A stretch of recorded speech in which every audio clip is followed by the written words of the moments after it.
Hello and welcome. We are back at it again. I am so excited that you chose to listen to another episode of Mental Health, the New Wealth. I am your host, Nikita Nicole, the Illuminist, and today we're going to talk about a topic that affects us all, young, old, wealthy, or financially challenged. There is no economic status, political position, or facet of life that this topic does not affect. It is directly related to all of us and how we function on an everyday basis, and especially plays a major part in our mental health and how we show up as ourselves and for ourselves and others on an everyday basis. Today, we're going to discuss one of my favorite pastimes, and people may beg to differ, but we're going to discuss today sleep. Sleep, rest, sleep deprivation, and how this affects our everyday lives. So sit back, relax, and let's get into this episode.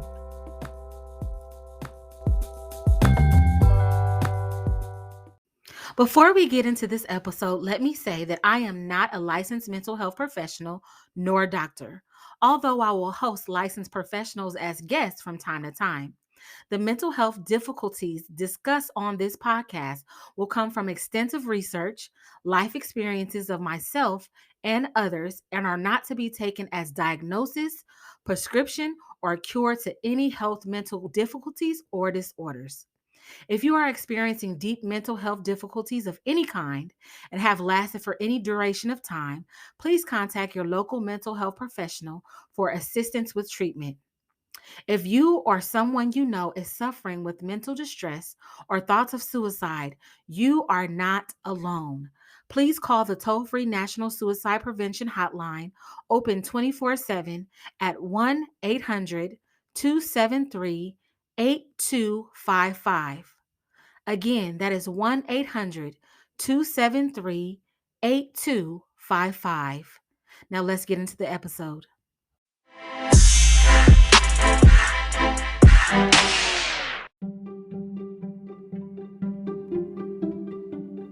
Sleep is defined as a time period where the mind, body, and nervous system are inactive or partially suspended in order to recharge and regain the body's ability to sustain itself.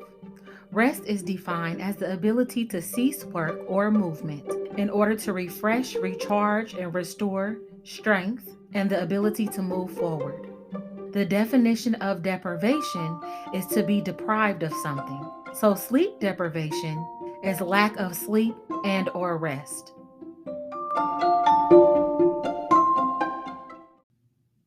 We are on another episode of Mental Health, the New Wealth, and today we're going to talk about sleep, rest, and sleep deprivation and how that affects our everyday lives. There has been so many changes in this last 2 years so far as the pandemic and how things are changing, how the world is moving forward. And I have just been noticing that I have been exhausted. Right? I have been tired. The days are going by faster. Things are changing without notice. And I think that me wanting to stay ahead with everything and just continue functioning as I have been, or just staying up to par with all of these changes, have been taking a major toll on me. And I'm sure that you guys can resonate with some aspects of that as well in your everyday lives. So, because of this, I have suffered from insomnia, anxiety, and my sleep has been affected in so many more ways than one. So, when we're dealing with sleep or the lack thereof, which is sleep deprivation, what does that look like in our everyday lives? I know how it's affecting me in my everyday life, but how does it affect you, and why are you experiencing issues with your sleep, or you're not getting the sleep or the rest that you truly need? There are so many qualifying life changes as to why your sleep has recently or has always been affected, whether it's a change in environment, change in diet, whether you have a new relationship, a new child in your life, you just had a baby, postpartum, depression. There are so many things that can affect your sleep schedule and your sleep pattern. So let's identify some of those ways that these changes can show up in our lives on a regular basis. Are you playing the superhero? Always having to go over and above, being everything for everyone and having an issue with saying no? Are you overworking yourself? Taking on tasks that you know is too much for you? Do you have bad sleeping habits, not giving yourself a steady bedtime, which is something that I definitely experience and go through? Although I know I need to be in bed by 10 o'clock, normally that does not happen, which just sets me back on my sleep schedule altogether. Are you suffering from depression, worry, insomnia? Are these things affecting you being able to get to sleep and have a restful sleep? Are you on social media? Are you sitting up scrolling and scrolling for hours and then notice like, oh wow, I supposed to be in sleep a long time ago? Social media do that to you. And the algorithm will make sure that you are on there for hours looking at things that you are interested in or that you like or that you just consider to be entertaining. And 3 to 4 hours later, you laid down to rest. You are in the bed, but you have been binging for so long that now it is past 12 o'clock and you have been on social media. Are you binge watching your favorite TV program? I very seldom watch TV. I'm more of a YouTube watcher, or I select the things that I choose to watch on a regular basis. But sometimes we can get carried away. No lie. I know Ozark just came on and I almost lost my mind. I had to tell myself, you cannot watch all these episodes in one sitting. Give yourself some time. Or is it things that are outside of you that you can't really regulate? Is it your children? Do you have a household or a routine where people are up, or you have a spouse where you guys have different sleep schedules to where you can't get to sleep at a regular time? Are you talking on the phone to the wee hours of the night? Are you eating too late so your body is having to digest food and different things of that nature too late? Are you drinking caffeinated drinks or eating things that have caffeine to where you just cannot get to sleep at a reasonable hour? Statistics show that adults need about 7 to 9 hours of sleep every night on a regular basis. And children, depending on their activities, need more sleep than the standard adult. So, which of these reasons for you are causing you not to get ample sleep or ample enough rest? Sometimes it's not even about just actually going to sleep. It's about resting. It's about ceasing to move or do extra activities and just sit and rest. Sit and take a breather and collect yourself. You must do that first and foremost before you even are able to go to sleep. Are you allowing yourself the ample amount of rest to be even able to go forward and move forward into sleep? So let's talk about the ways in which the habits and behaviors that we create on an everyday basis affect how we respond emotionally, mentally, and physically to sleep deprivation. Sleep deprivation can induce depression, anxiety, may increase manic and bipolar behavior and disorders, may have a dramatic effect and induce imbalance in your emotions, causing you to be irritable, suffer from fatigue. It can also reduce patience and empathy with yourself and others. It can cause increased avoidable mistakes and irrational decisions. It can dramatically affect you by causing lack of concentration and focus, increasing forgetfulness. When you do finally get to sleep, it can affect you in not allowing you to have deep sleep, not getting to your REM sleep or your rapid eye movement sleep, which is the sleep that influences dreaming. And that was something really deep that I experienced because I noticed that as I was younger, I dreamt dreams a lot. I was able to dream, I was able to recall my dreams. But as I got older, and start living life, having the responsibilities of every, adult, I started to dream less. I noticed that even when I did dream, they were short and I wasn't able to remember my dreams. I do believe that that was due to lack of making sure that I got ample enough rest, which reduced the level of how deep I was able to go to sleep. Or sometimes I would sleep so hard that I couldn't recall anything that I dreamt about or that I thought about during that sleep. I can also resonate with the ideal of you having reduced patience or empathy, especially if you have children, which I don't, but just in general, when you don't get any sleep, the level of fucks that you are able to give during the day is just not there. It is greatly reduced, or there are none given at all. And on a regular basis, especially with self-preservation, and just making sure that you are tuned in mentally, physically, spiritually on any given day. However, you don't want to become unempathetic and not care about what you say, not care about a person's feelings, all because you did not get a good night's rest or you continually have bad sleeping schedules. Also, not having sleep can affect your emotional stability. On a regular basis, I'm a pretty upbeat, spunky person. I'm really chill and even tempered. But when I don't get any rest, I'm a little Grinch. So I can't even lie. It's a little spicy because I don't have the capacity, the ability to show up as my best self because I'm tired. So, how many of these mental and emotional effects of sleep deprivation do you suffer from? And how does that show up in your everyday life? Let's talk about some of the physical ways that sleep deprivation can affect your life. So, physically, you can experience weight gain because your body is not able to effectively metabolize your food or the things that you eat because your sleep levels are too low. You can experience low motor skills or response times, such as not responding quick enough, so maybe being clumsy more often, or experiencing susceptibility to having driving accidents or difficulty operating machinery or electronics.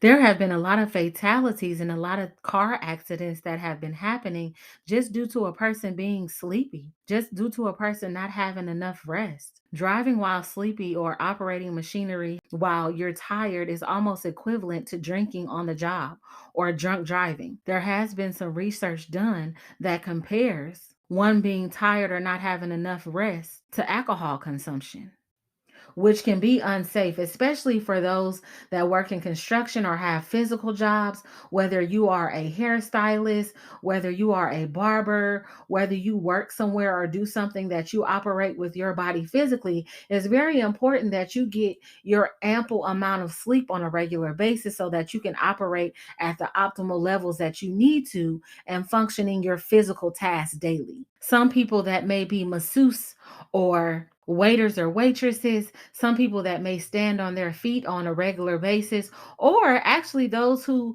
maybe work in an office or have a desk job. It's also important for you to get ample amounts of sleep so that you can function at the highest levels that you need to. Because when you're not getting ample enough sleep, you're definitely not focusing, you're making decisions that are not of the highest regard of yourself and others. It can affect you being indecisive and cause brain fogginess. Another one of the physical effects of not getting enough sleep is lower immunity, increasing chronic illness or physical recovery. And right now, in this day and time, especially dealing with this pandemic, you definitely don't want your physical recovery or your immunity to be compromised due to your sleep levels. A lot of times, when you feel achy or you feel like you're getting sick, all you need is some good rest and relaxation and ample supply of vitamins and nutrients, and most times you're back on your feet. But if you have sloppy sleep habits or don't have a regular scheduled sleep routine, then your body is not able to rest and recover as well as it should, and then your immunity is compromised,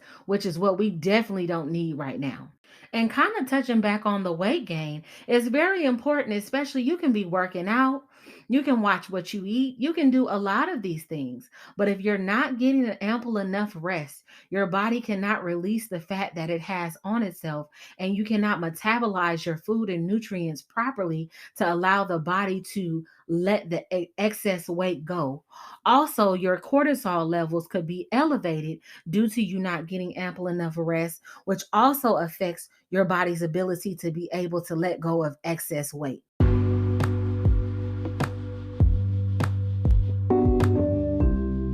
This episode was sponsored by Cuff Your Pearls, where mental health meets makeup. Go on over to cuffyourpearls.com and shop with a brand you can not only feel with, but heal with. CYP makeup products are also affirming, vegan, and cruelty-free. Follow Cuff Your Pearls on Instagram as well as Facebook. That's CUFFYOURPEARLS.com. With all the things going on in our lives and all the things that we face on a regular basis, especially during this pandemic, it's very important that you get ample enough rest so that you can not only have the vitality and the immunity to withstand everyday occurrences or encounters with illness, but that you can also show up as your best self and operate in the greatest light possible because you are well rested and you do have a routine that works for your life. So let's look into some things that we can do on a regular, everyday basis to help us increase the quality and quantity of our sleep and allow us to function at optimal levels on a daily basis. So it's important that we look into all the senses.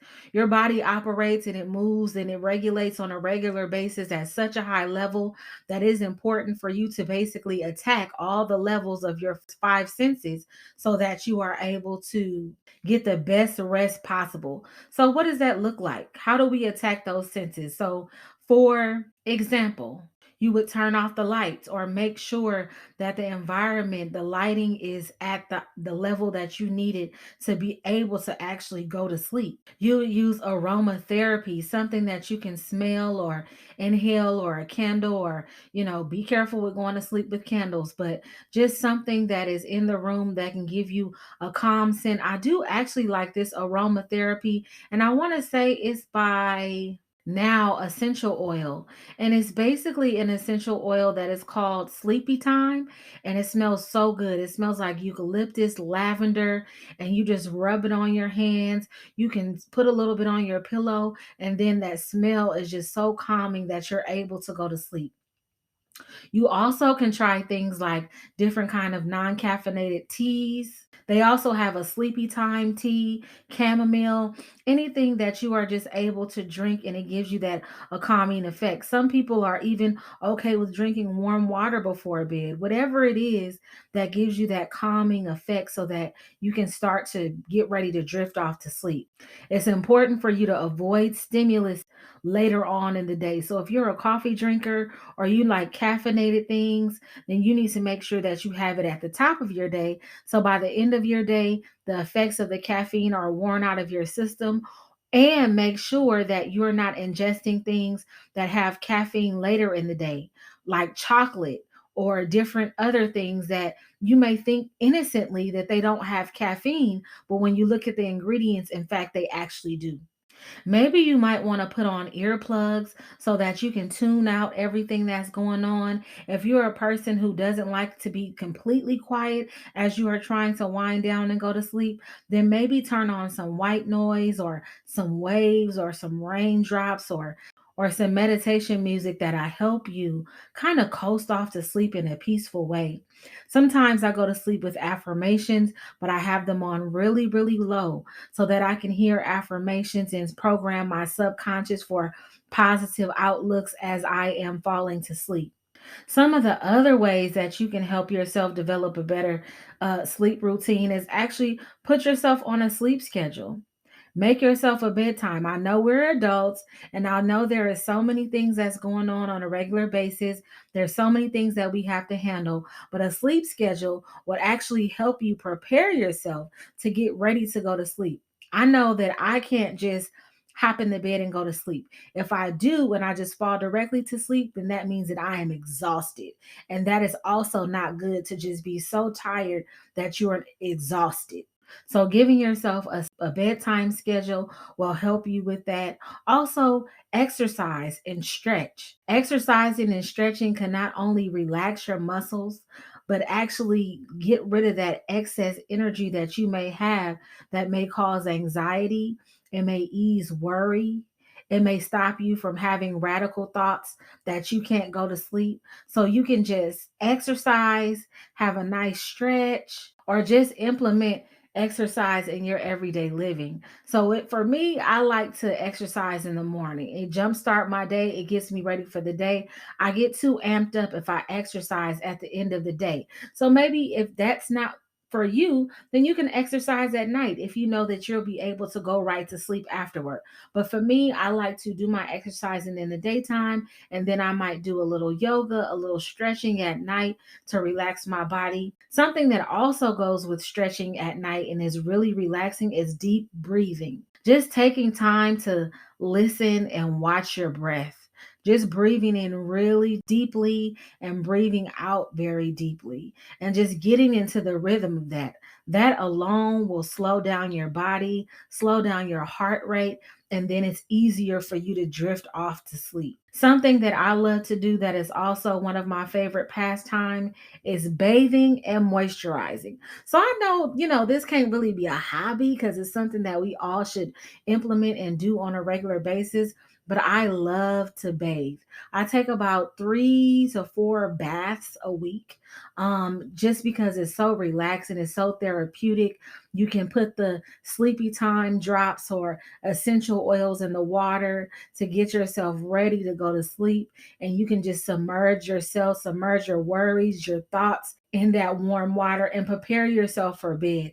After I get out of the tub and I dry off, I moisturize, y'all. Like I moisturize like crazy. I also have eczema, so it's very important that I moisturize, but I get buttery. I get real buttery. And just the process of doing that is so calming. And then I don't know about y'all, but if you go to sleep ashy, you'll be itching all night. Like it's something about ash that just make you hurt. I don't know how people could walk around and be ashy all the time, or they can just get right out the shower and don't moisturize at all. To me, that bothers my sleep. So when I'm relaxed from the nice hot water and I'm buttery and I just get in the bed and slide in the bed, then it's more easy for me to just drift off to sleep after I put my meditation music, or sometimes I just like it completely quiet. But that is something that always has worked for me. Another important thing for those of you guys who can't remove yourself from the routine of being on the phone at night because you're just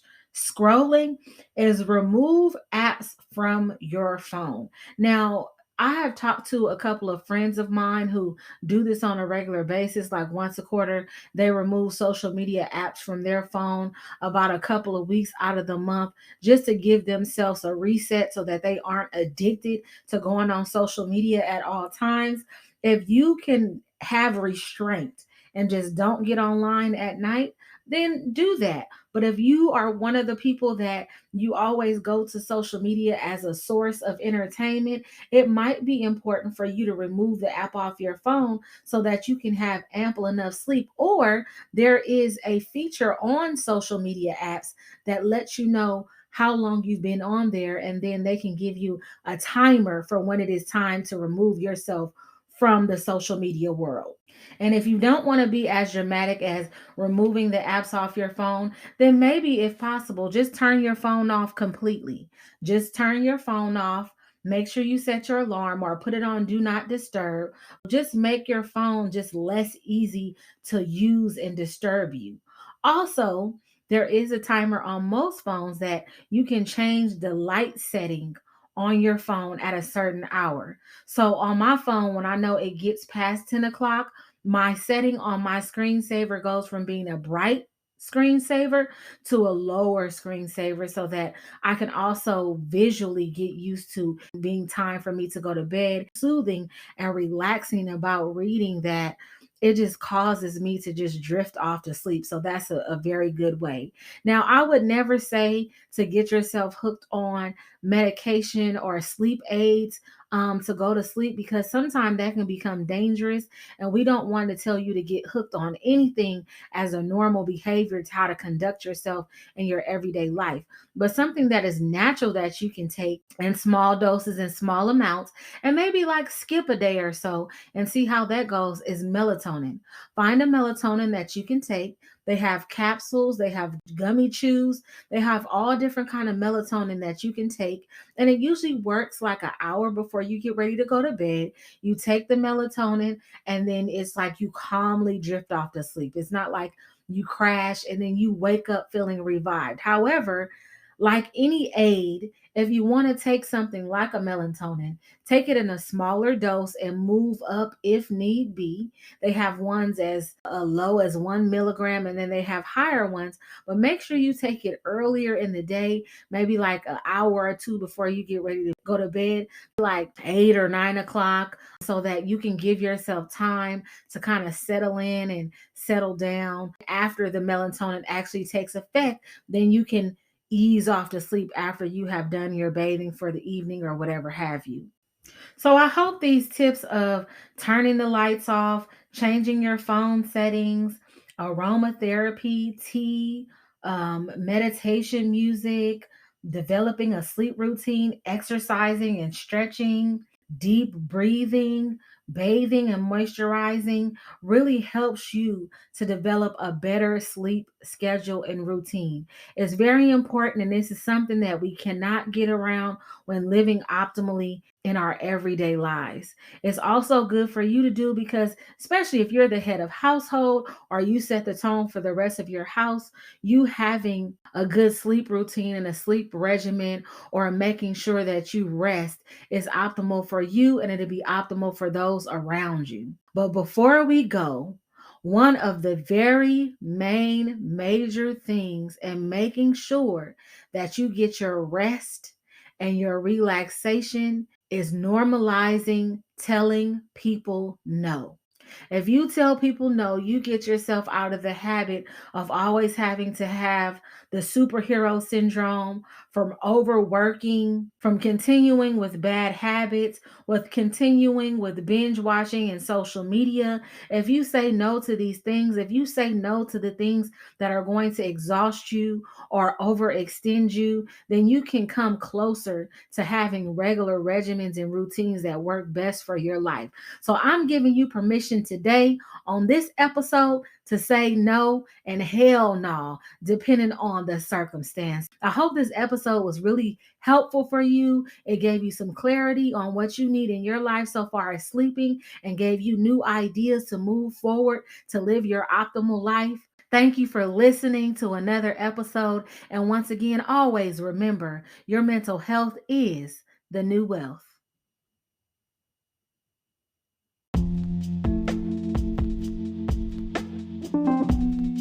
Hey now, if you are listening to this portion of this episode, that means that you have made it to the end. I appreciate your support on the Mental Health, the New Wealth podcast. It means so much to me in this portion of my journey as I stay consistent and work towards giving you topics that will not only change your perspective, but help you to gain clarity on mental health disorders and difficulties that we go through each day. It is so very important that you exercise self-love through balance. So to assist you with the portion of rest, I left you a little treat. Click the link in the episode description and enjoy. Feel free to leave a review or a message on how you like this episode. Rest well.